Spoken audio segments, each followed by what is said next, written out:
시청자 0대1로 진 팀한테 이긴 팀 팬들이 일제히 일어나서 박수를 보냈습니다. 월드컵에서 이런 장면 마지막으로 본 게 언제였습니까? 과달라하라 경기장에서 한국이 멕시코에 0대1로 졌습니다. 후반에 골키퍼 김승규 선수의 실책으로 골을 내줬어요. 그런데 경기가 끝난 직후 한국 선수들이 그라운드를 한 바퀴 돌면서 관중석에 인사하는데 멕시코 팬들이 모두 일어났습니다. 그리고 박수를 쳤어요. 진 팀에게. 이게 정말 그냥 매너 좋은 멕시코 팬들의 즉흥적인 반응이었을까요? 그리고 또 하나, 왜 다른 나라들에서는 같은 장면이 나오지 않았을까요? 축구 경기 끝나면 보통 어떻게 됩니까? 이긴 쪽은 환호하고 진 쪽은 고개 숙이고 빠져나갑니다.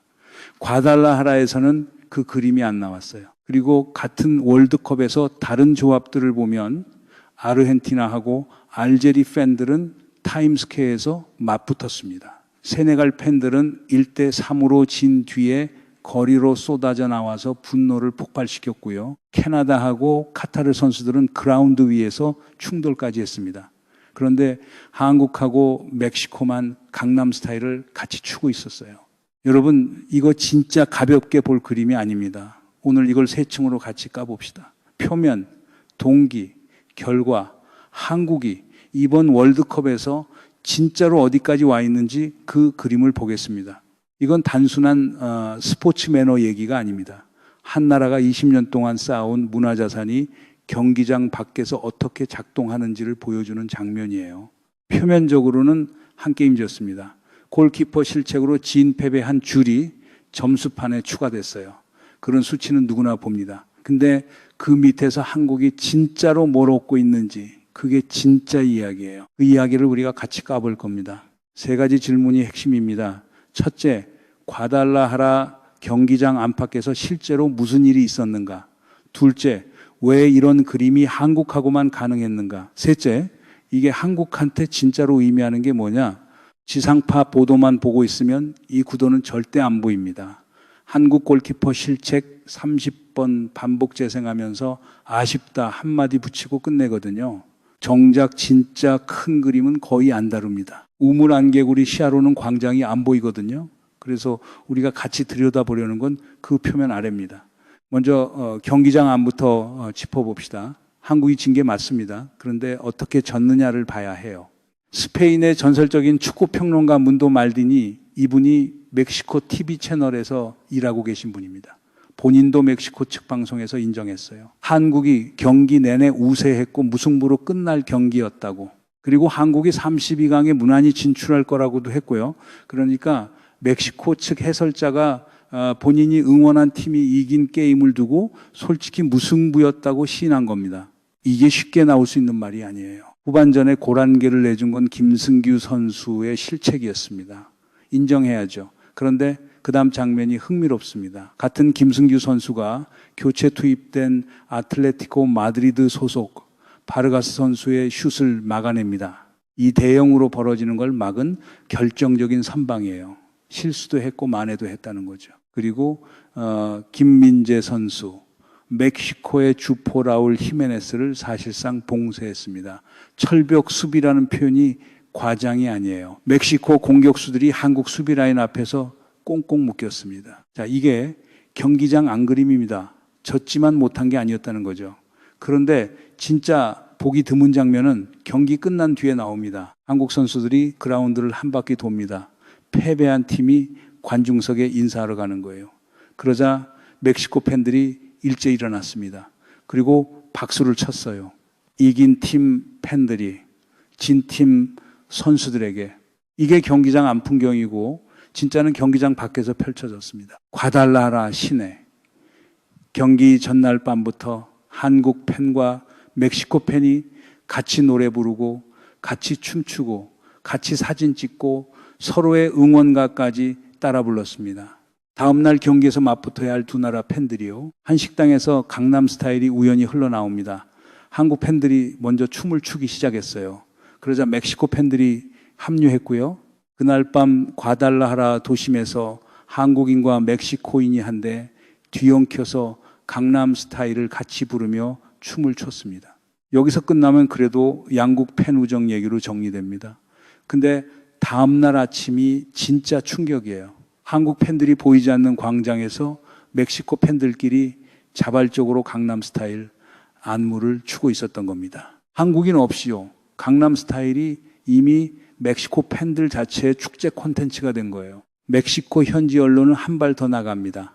과달라하라가 한국 도시처럼 변하고 있다고 보도합니다.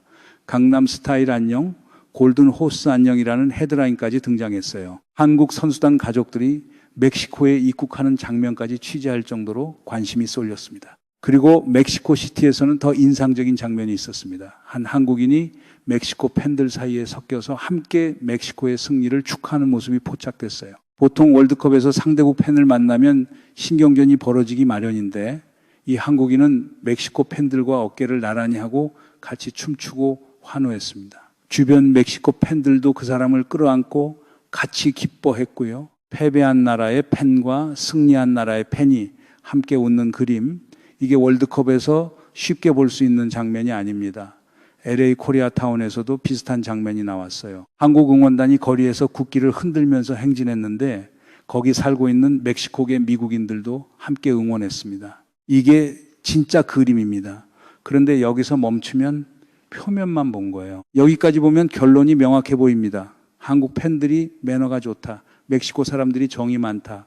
그래서 그런 풍경이 나왔다. 그렇게 정리하면 깔끔하죠. 다들 그 정도로 마무리하고 다음 뉴스로 넘어가요. 근데 여기서 끝내면 진짜 중요한 걸 놓칩니다. 매너 좋은 팬은 다른 나라에도 많거든요. 정 많은 나라도 많고요. 그러면 왜 다른 조합에서는 이런 그림이 안 나왔습니까? 한번 보세요. 같은 월드컵을 다시 들여다봅시다. 아르헨티나하고 알제리 팬들은 타임스퀘어에서 맞붙었습니다. 거기서 진짜 난리가 났어요. 1대3으로 패배한 세네갈 팬들은 거리로 쏟아져 나와서 분노를 폭발시켰고요. 캐나다하고 카타르는 한술 더 떴습니다. 그라운드 위에서 선수들끼리 부딪혔어요. 같은 시기, 같은 대회, 같은 패배의 무게입니다. 그런데 한국하고 멕시코만 다른 그림이 나왔어요. 한국이 졌습니다. 졌어요. 진 팀, 팬이 이긴 팀 도시에서 환영받는 그림이 나온 겁니다. 이게 정말 우연일까요? 아니, 우연으로 보기엔 너무 패턴이 분명합니다. 주류 보도는 강남 스타일 30번 외친 거 멋있다고만 다루는데 정작 이 패턴이 왜 한국하고만 가능한지 그 구조는 거의 짚지 않아요. 거기가 진짜 흥미로운 지점입니다. 문제는 여기서부터입니다. 왜 한국하고만 이게 가능한가? 이걸 보려면 한 게임 너머를 봐야 해요. 첫째, 한류의 누적 자산이에요. 20년이 쌓인 겁니다. 강남 스타일이 2012년에 나왔어요. 지금 2016년이니까 13년 됐습니다. 그 노래가 13년이 지난 지금도 멕시코 길거리에서 자발적으로 작동하는 콘텐츠로 살아있어요. 한국 식당에서 우연히 흘러나온 게 단순한 BGM이 아니었습니다. 멕시코 팬들이 가사를 알고 있었어요. 안무도 알고 있고요. 13년간 그 콘텐츠가 어디서 어떻게 살아남았는지 그 길이 깔려 있었기 때문에 그날 밤 광장에서 같이 춤을 출 수 있었던 겁니다. 콘텐츠가 인프라가 된 거죠. 둘째, 한멕시코 호감의 역사적 축적입니다. 2018년 러시아 월드컵 기억하시죠? 한국이 독일을 2대0으로 꺾었습니다. 그 한 경기가 멕시코의 16강 진출을 결정해 줬어요. 우리는 그걸 한국 축구사의 한 페이지로 기억하는데 멕시코는 다르게 기억합니다. 고마운 한국으로 기억해요. 그게 7년째, 8년째 살아있는 정서로 남아있는 겁니다. 그러니까 이번에 한국 팬들이 과달라하라에 도착했을 때 그들은 낯선 나라의 응원단이 아니었어요. 우리가 16강 가도록 도와준 나라 사람들이었습니다. 2018년에 한국이 멕시코한테 박 하나 던져준 거예요. 흥부박이죠. 그 박이 8년 뒤에 과달라하라 광장에서 열리고 있는 셈입니다. 셋째, 한국 팬들 자체의 시민 성숙도예요.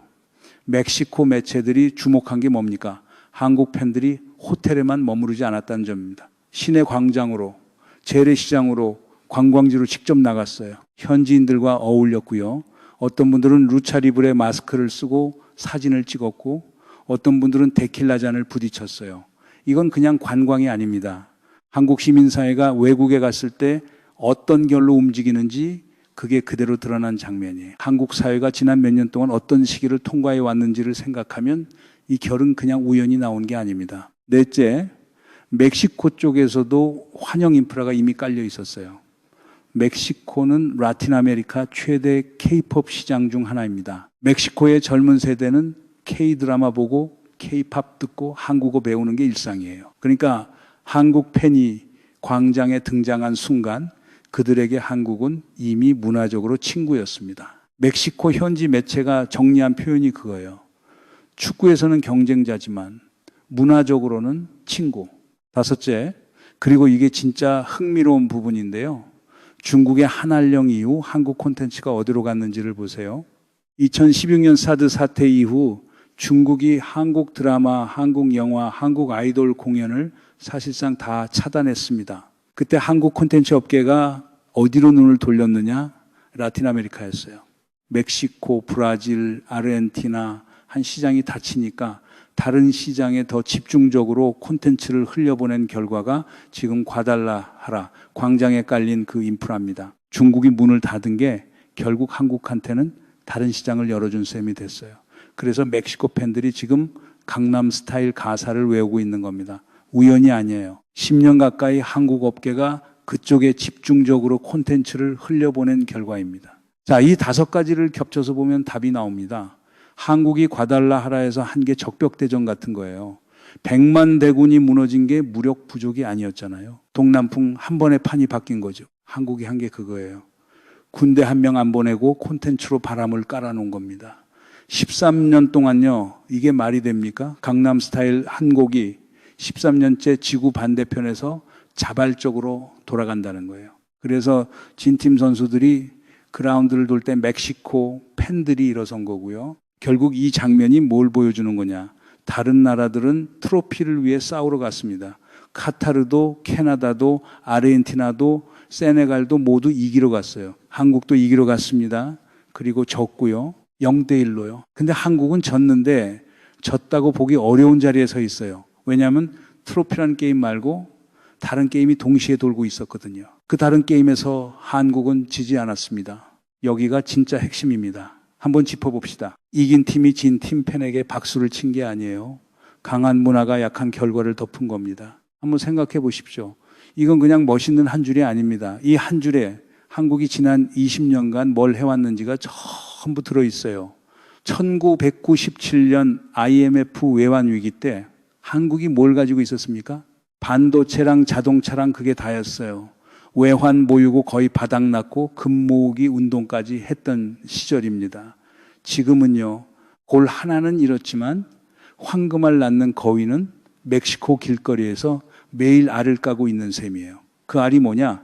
다음 세대 팬덤입니다. 다음 10년의 호감이고 다음 20년의 외교 자산이에요. 이게 단순히 한국 좋아하는 멕시코 사람들 얘기가 아닙니다. 한 나라가 다른 나라의 길거리에 콘텐츠로 깃발을 꽂는다는 거, 군사력으로 못하는 일을 13년 된 노래 한 곡이 해내고 있다는 겁니다. 여러분, 이거 진짜 가볍게 볼 일이 아니에요. 1990년대에 누가 상상이나 했겠습니까? 한국이 라틴 아메리카 한복판에서 자기 노래로 도시를 점령하는 그림을, 그런데 지금 그게 일어나고 있어요.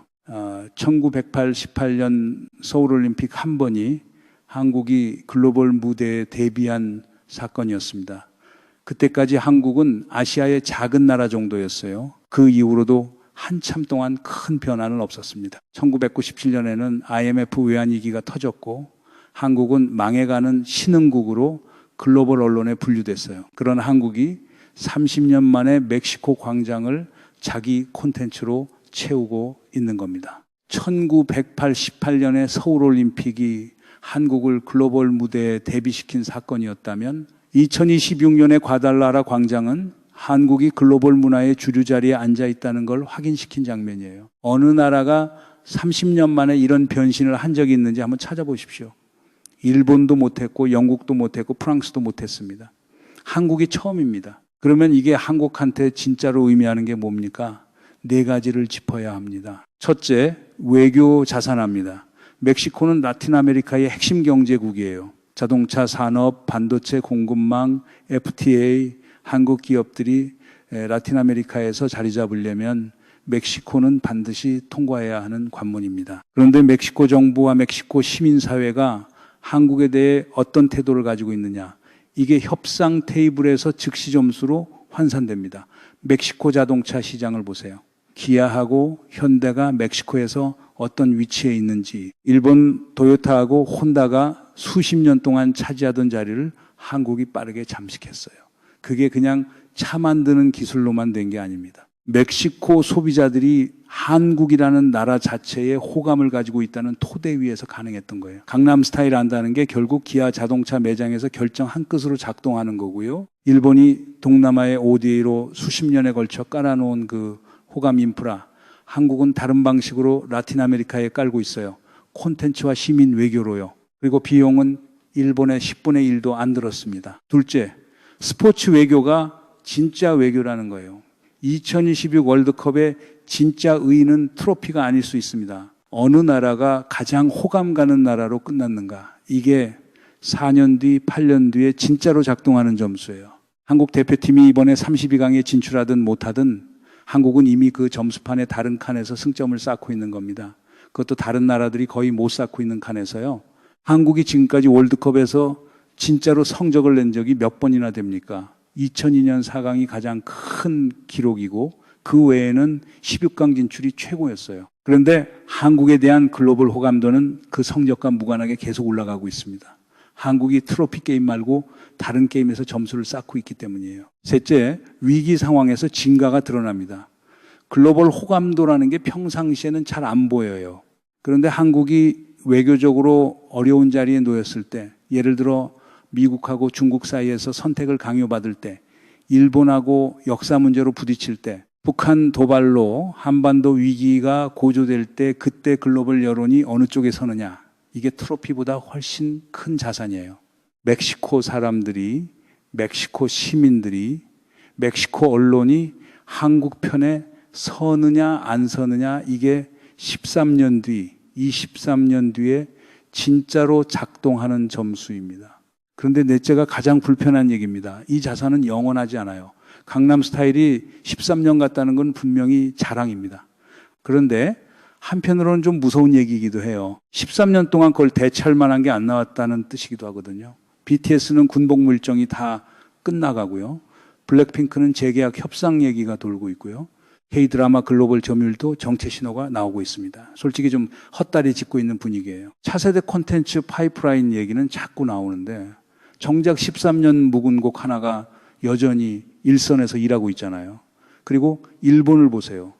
1980, 90년대에 일본은 지금 한국하고 비슷한 위치에 있었습니다. 일본 애니메이션, 일본 자동차, 일본 워크맨 전 세계가 일본 콘텐츠를 소비했죠. 그런데 2000년대 들어서 그 자리가 무너졌어요. 일본은 다음 콘텐츠를 못 만들어냈고 한국이 그 자리를 가져온 겁니다. 자랑스러운 얘기이기도 하지만 동시에 경고이기도 해요. 13년 동안 강남 스타일을 대체할 게 안 나왔다면 우리도 같은 패턴에 빠질 수 있다는 얘기거든요. 축제가 끝난 광장에서 멕시코 팬들이 자발적으로 추던 그 강남 스타일은 분명히 자산입니다. 동시에 그게 13년 묵은 자산이라는 점도 사실이고요. 처음에 이 질문을 던졌습니다. 0대1로 진 팀한테 왜 멕시코 팬들이 일제히 일어나서 박수를 보냈는가? 지금 이 시점에서 보면 그 질문 자체가 작았다는 걸 알 수 있습니다. 진짜 질문은 그게 아니에요. 진짜 질문은 이겁니다. 한국이 그 박수를 받을 수 있게 만든 그 20년 그 자산을 우리는 앞으로 어떻게 지킬 것인가? 과달라하라 광장에서 한국인 한 명 없는데 멕시코 팬들끼리 강남 스타일을 추고 있던 그 영상이 있어요. 그게 진짜 한국이 도달한 자리입니다. 한국 사람이 거기 있지 않아도 한국 콘텐츠가 거기 있다는 거예요. 그게 진짜 외교 자산이고 진짜 소프트 파워고 진짜 점령이에요. 칼 한 자루 안 들고 한 점령입니다. 멕시코 팬들이 일어서서 박수를 친 그 장면이 단순한 매너 표시가 아니었다는 거예요. 그건 13년이 만든 무게입니다. 한국 콘텐츠가 멕시코 사람들의 일상 한가운데까지 들어가 있다는 사실이 진 팀에게 박수를 보내는 행동으로 자연스럽게 나온 거예요. 말이 안 되는 일이 자연스러워진 자리, 그게 한국이 지금 서 있는 자리입니다. 근데 그 자리는 자동으로 유지되는 자리가 아닙니다. 공든탑이 무너지는 데는 한순간이라잖아요. 만들 때는 20년이 걸렸지만 이럴 때는 그렇게 오래 걸리지 않습니다. 이제 남아공전이 남았습니다. 이기면 32강 갑니다. 비기면 갑니다. 지면 탈락이에요. 다음 경기가 중요하다는 얘기는 다들 하고 있어요. 근데 진짜 질문은 그게 아닙니다. 32강에서 떨어져도 한국은 이번 월드컵에서 무언가를 분명히 얻고 돌아옵니다. 그게 정확히 뭐냐? 그 답이 다음 10년의 한국을 결정합니다. 이 흐름이 어디로 가는지 같이 추적해보고 싶으시다면 구독 부탁드립니다. 다음 국면 놓치지 않으시려면 알림 설정도 같이 해주세요. 이번 분석이 도움이 되셨다면 좋아요도 한 번씩 눌러주십시오. 여러분들 이 사안을 어떻게 생각하십니까? 여러분들의 견해를 댓글로 많이 남겨주시기 바랍니다. 감사합니다.